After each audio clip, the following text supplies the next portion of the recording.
এই গাছটাকে এক সময় হয়তো কেউ খুব ভালোবেসে রোপণ করেছিল, প্রতিদিন পানি দিত, রোদে রাখত, ছায়া দিত, ঠিক প্রিয় মানুষটাকে যেমন যত্নে রাখা হয়।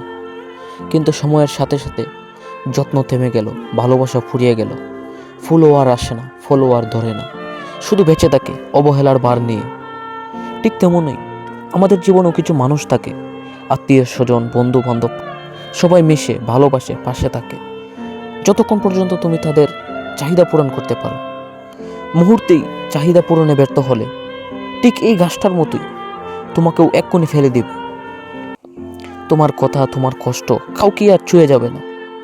অবহেলায় যেমন গাছটা মরে যায়, তেমনি সম্পর্ক মরে যায় যত্নের অভাবে। কিন্তু মনে রেখো, যার চোখে তুমি মূল্যহীন, তাকে খুশি করতে গিয়ে নিজেকে ভেঙে ফেলো না। জীবন খুব ছোট, অমূল্য সময় ভুল মানুষের জন্য নষ্ট করার নয়। যে তোমাকে প্রয়োজন ছাড়াও ভালোবাসে, তুমি তাকে আঁকড়ে ধরো। আর যে তোমাকে ভালোবাসে শুধু প্রয়োজনে, তাকে ছেড়ে দাও। ঠিক যেমন অবহেলায় পড়ে থাকা এই গাছটা তার প্রকৃত মালিককে কখনোই ফিরে পায় না।